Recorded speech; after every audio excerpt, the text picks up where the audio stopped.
Fala galera, e muito já conversamos aqui no canal sobre qual é a verdadeira realidade de Fromville, o que realmente está acontecendo ali. E vamos a mais uma teoria agora, com os argumentos do Cautious Benefit, que coloca no título da sua teoria o seguinte, tá? A cidade funciona com crença, e a série tem nos contado isso desde a temporada número 2. Então, bora lá. Qual é a tese, tá? A cidade não é uma simulação, não é um purgatório, um zoológico alienígena ou qualquer um dos enquadramentos padrões. É um sistema fechado onde a crença molda a realidade de dentro. As pedras do Boyd funcionam porque ele acredita, daí os talismãs, né? Funcionam porque ele acredita que funcionam. A missão do Lago de Lágrimas do Ethan vai ter algum resultado porque ele é uma criança com crença intacta. E a série continua codificando sua intuição como correta. O Jim acreditou que a torre funcionaria, então funcionou, e muitos outros personagens seguem esse mesmo padrão. O acordo na fundação: pais sacrificando filhos ao Homem de Amarelo, porque ele prometeu que eles viveriam para sempre, segundo a visão de Fátima no episódio 10 da temporada 3. Não sei se especificamente foi pro Homem de Amarelo, tá? Essa partezinha aqui, só para abrir uma gaveta. Vamos seguir. Foi o ato original de toda a crença, tá? Então, questão do ritual, origem da crença por completo. E isso trancou a cidade. Tudo o que aconteceu desde então é a crença operando dentro das regras que a crença fundadora criou. O Homem de Amarelo até fala para Julie, agora no primeiro episódio da temporada 4. Não há como mudar uma história uma vez que ela foi contada, ou seja, não tem como reescrever algo que já está escrito, ok? Ele não está ameaçando ela, naquele momento, né? Ele está afirmando a lei da cidade. A história é o acordo é a história continua se repetindo. Ok, acho que aqui muitas coisas a gente tem um certo acordo sobre essa tese colocada pelo Cautious Benefit. Mas ele bota muito foco na questão da crença, tá? E a gente conversa também sobre as referências de acordo com as histórias infantis, mitos, coisas e afins. Ok, vamos nesse momento assim englobar tudo, né? E chegar numa questão de uma palavra para ser o elo entre tudo, né? A crença. Ok, entendi essa tese. As cigarras do Nathan. No episódio 9 da temporada 2, a Sarah diz explicitamente que as cigarras na cidade são um medo de infância do seu irmão morto, o Nathan. O Nathan tinha medo de cigarras quando era criança. O Nathan morre. As cigarras aparecem como uma ameaça sobrenatural real que persegue as pessoas. A fobia específica de uma pessoa se tornou um verdadeiro assombro na cidade. E isso não é metáfora, não é simbolismo. O medo de uma mente se manifesta como uma realidade sobrenatural. E aqui, cara, essa parte tá muito interessante porque eles voltam a essa questão da criação, tá? Quando tá no episódio 3, o Ethan caminhando ali junto com o Jade, o Victor tá atrás, e o Ethan e o Jade estão conversando sobre Lago de Lágrimas, sobre acreditar, sobre... A Julie volta a falar isso com o Randall agora no episódio 4 também, sobre a questão da regras de viagem no tempo, o livro, o que está colocado, o caminhar pela história. Eles voltam a conversar sobre isso, sobre a questão que também envolve as regras que, cara, de um jeito ou de outro, conversa com a questão da crença sobre o acreditar e essas coisas acontecerem ali dentro. Sobre daí a gente colocar os medos, o temor e isso acontecer ali dentro também. É interessante, tá?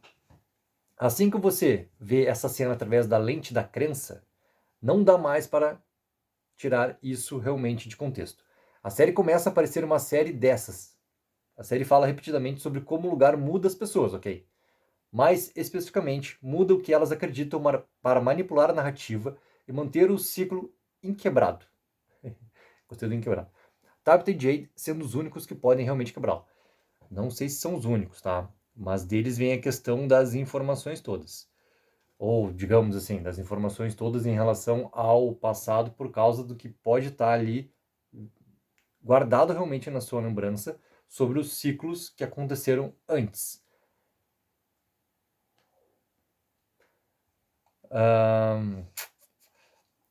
Repetindo, cara, eu acho interessante essa questão das criações que viriam também para coisas positivas e negativas, tá? E isso teria uma grande força, uma grande voz dentro da cidade. Outros momentos que a série fala sobre isso. As crianças Akoi sustentando as raízes do símbolo.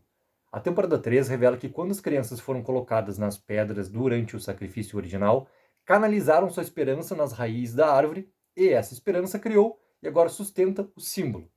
O objeto mágico mais importante da cidade funciona com a crença das crianças assassinadas de que serão lembradas. A série afirmou, em texto claro, que a crença infantil é uma fonte de poder. Tá, e isso também se repete agora um pouco, querendo ou não, no episódio 4. Tá? Ok, o Golem da Fátima, né? Na temporada 4, a Fátima começa a construir uma criatura de barro em seu quarto. Ela usa a palavra golem em voz alta.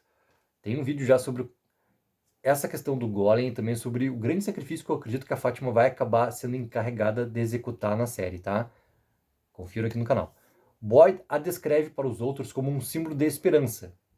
Deixa eu tentar traduzir de maneira correta aqui, tá? E um campeão que vem do folclore religioso. Na verdade, assim, um símbolo que vem do folclore religioso também. E isso eu falo também, cara, no vídeo ali sobre a Fátima. Ela está fazendo um ato literal de crença, sim.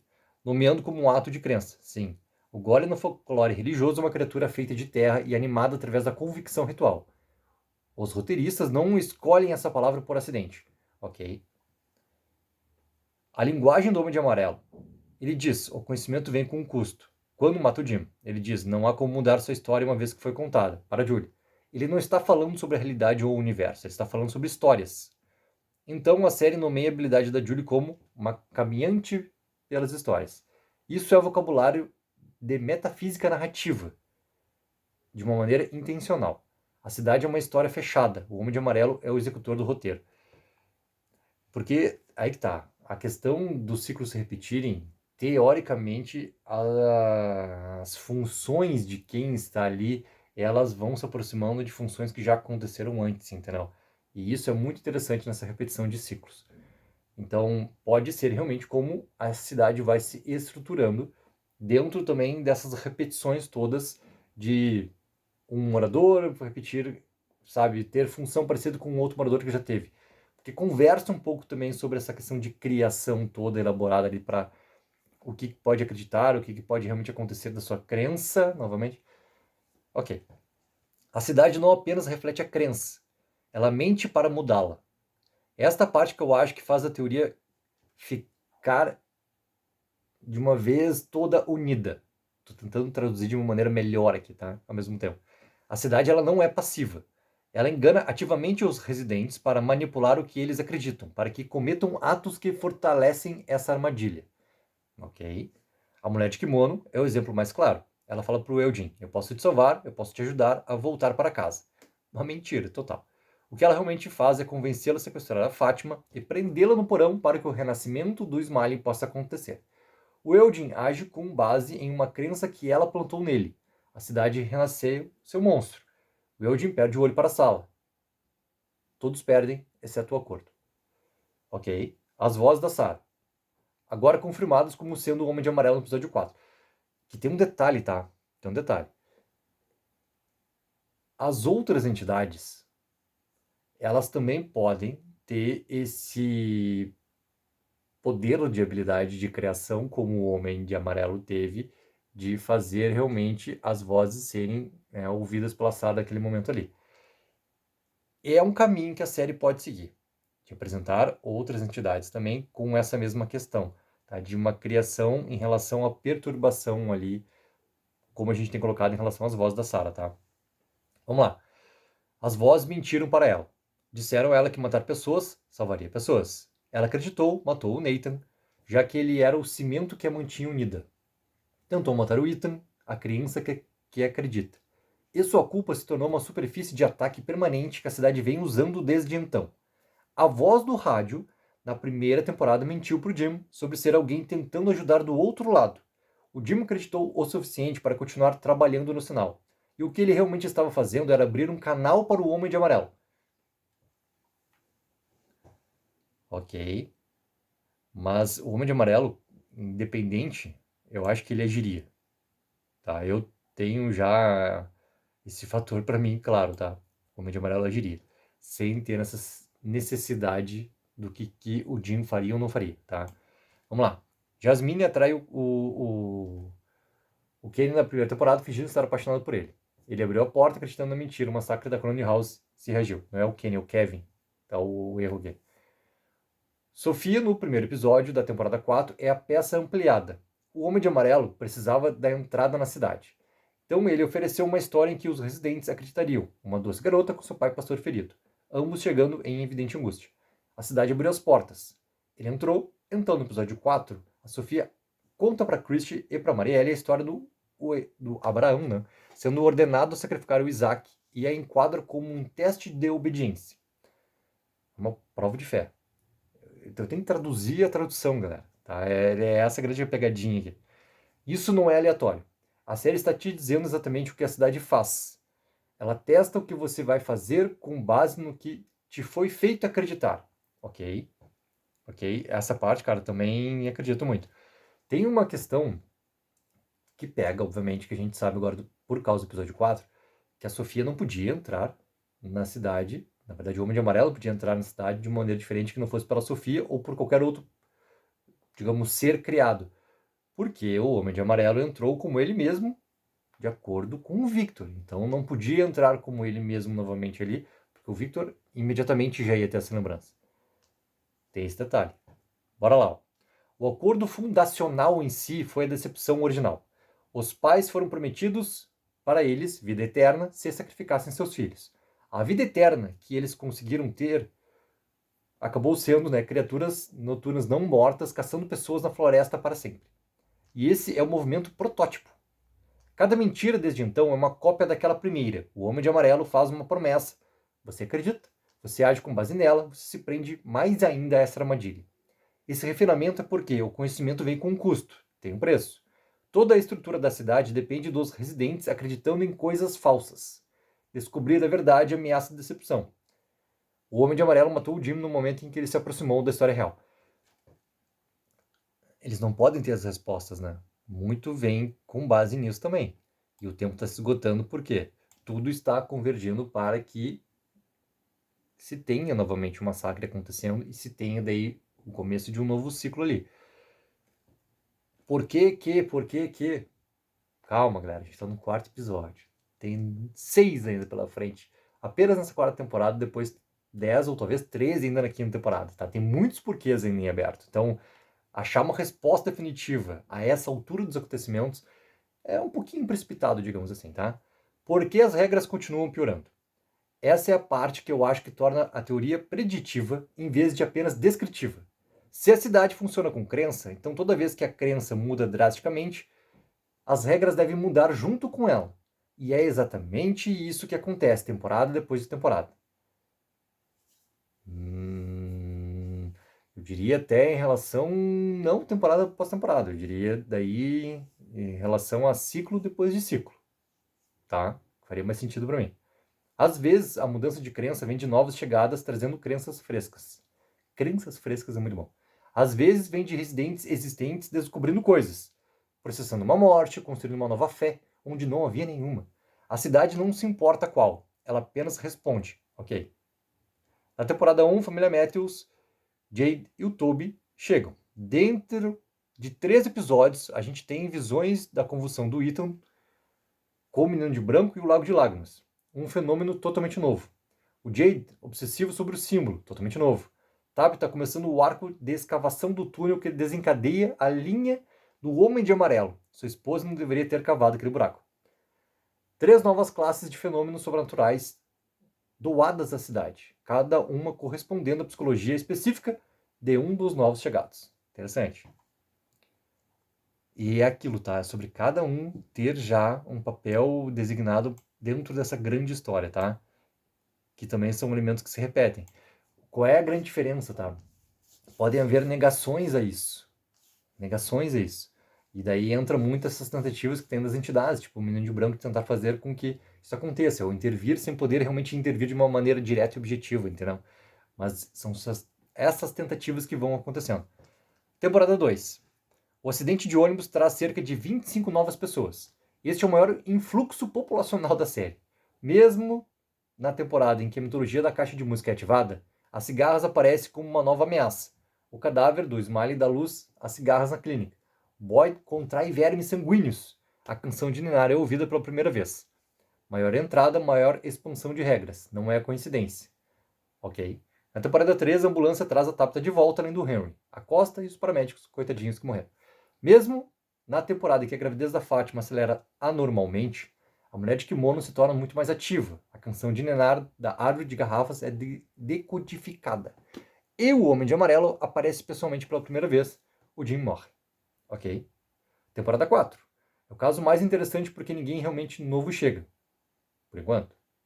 Talvez vai chegar, talvez não. Não sei.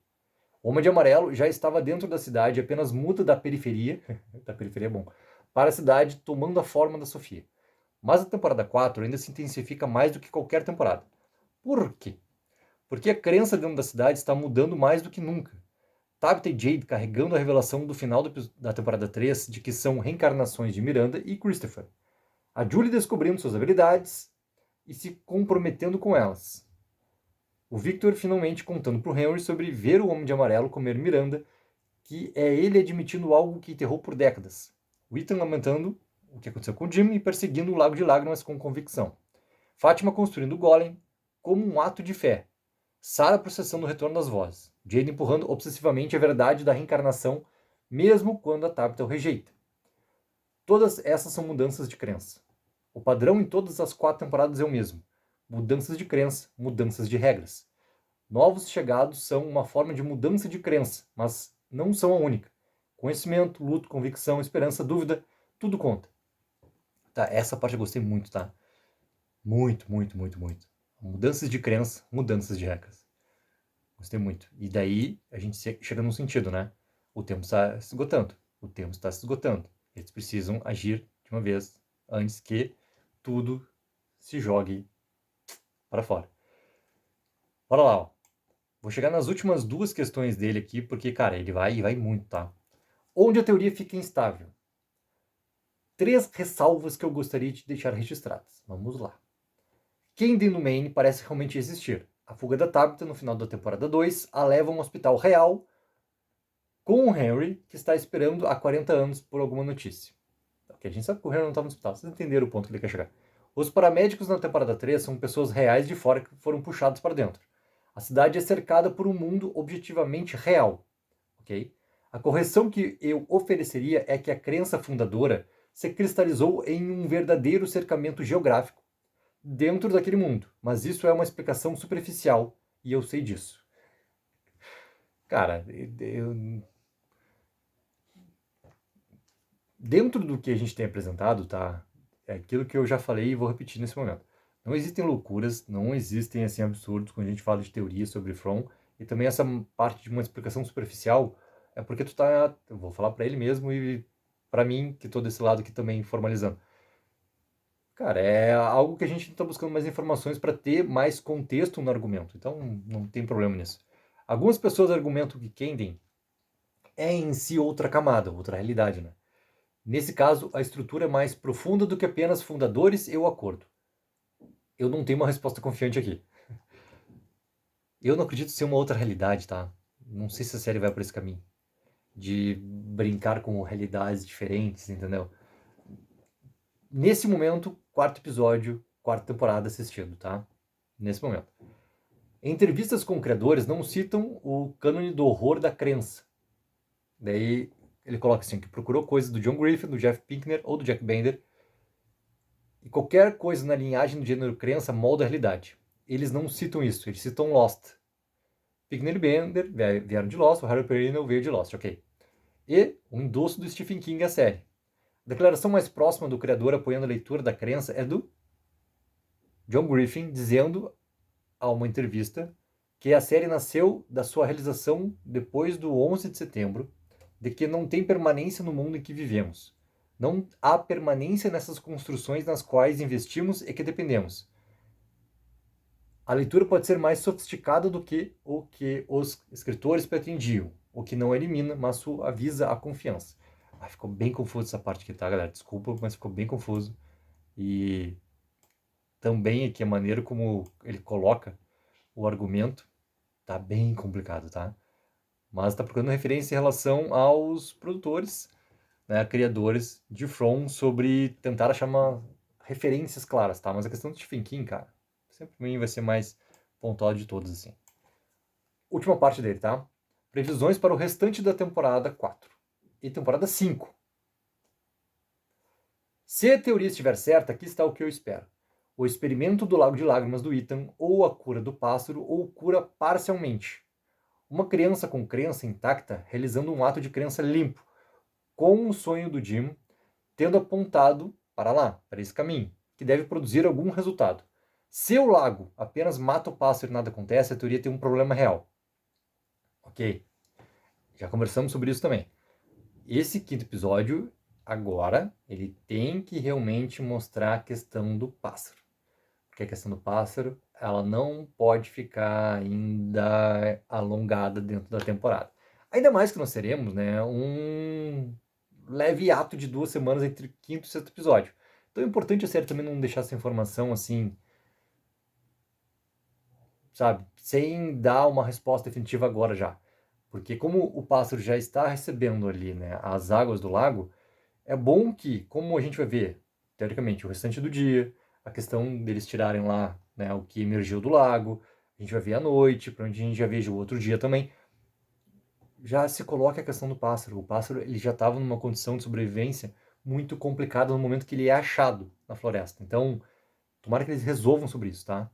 E vai também significar muita coisa, para o bem ou para o mal, tá? Ou seja, para o sim ou para o não, sobre ele ser ou não realmente curado. O Golem da Fátima faz algo. Ato de crença do verdadeiro crente, nomeado corretamente, enquadrado pelo Boyd como um símbolo de esperança. No folclore, o Golem, às vezes, acaba se voltando contra o seu criador. Então a previsão é que funcione e dê errado. Ambos corroboram a teoria. Converso sobre isso, especificamente sobre o vídeo ali da Fátima, né, no grande sacrifício dela. Mas aí que tá. O Golem realmente pode se voltar contra. Ou pode ser também um elemento muito importante de proteção para todos. Aí que tá. A série vai nos responder isso, tá? O marcador da nossa caminhante de histórias da Julie se torna a maneira como o ciclo termina. Não porque caminhar na história deixa mudar a história. O Homem de Amarelo já disse que não tem como. Mas porque caminhar na história a deixa reunir o suficiente de lembranças para trazer Tabitha e Jade plenamente ao reconhecimento que precisam para salvar a filha que continua falhando. Eu vou até mais, tá? É o presente que tem que ter algo feito para que tudo realmente acabe. É no presente. As informações do passado servem para impedir tudo que tenha uma continuidade que se repita por mais um ciclo, 2, 3 e vá adiante por séculos, séculos, séculos. Tá? Ethan e Julie são os autores do desfecho, não Boyd e Donna. A série termina com os filhos dos recém-chegados realizando o ato de ruptura enquanto a liderança dos antigos é reduzida a testemunhas. Boyd cede o comando, a Donna permanece em desespero. As crianças levam realmente tudo até a linha de chegada, ele coloca assim. Ou seja, que as crianças vão resolver. Ou seja, está colocando que Ethan e Julie vão ter esse papel protagonista no final. Sarah ou recusa as vozes e as quebra, ou se compromete e se torna o segundo sacrifício. Sofia contou a história do Abraão no episódio 4 por um motivo. A Sarah está sendo testada, sim. A escolha que ela faz nesse teste vai importar para a resolução. Para mim, a Sarah não permanece viva para a quinta temporada, tá? Ela vai ser realmente usada, sabe-se lá para quê, realmente. Essa é a teoria. Curioso para saber o que as pessoas pensam. As cigarras do Nathan são a parte que eu continuo voltando porque parece que a série aponta diretamente para a resposta, a parte toda da criação. Se alguém tiver evidências, né, coloquem também aqui nos comentários desse vídeo o que acharam, galera, de toda essa teoria. Eu tive que pular uma parte aqui porque é uma argumentação ainda maior, mas de elementos, tá, que vão voltando também assim sobre o que verdadeiramente acontece em Fromville, suas regras, criações e crenças. Não esqueça daquela mega ajuda de curtir o vídeo e assinar o canal. Take 4 Reviews aqui, entretenimento é coisa séria.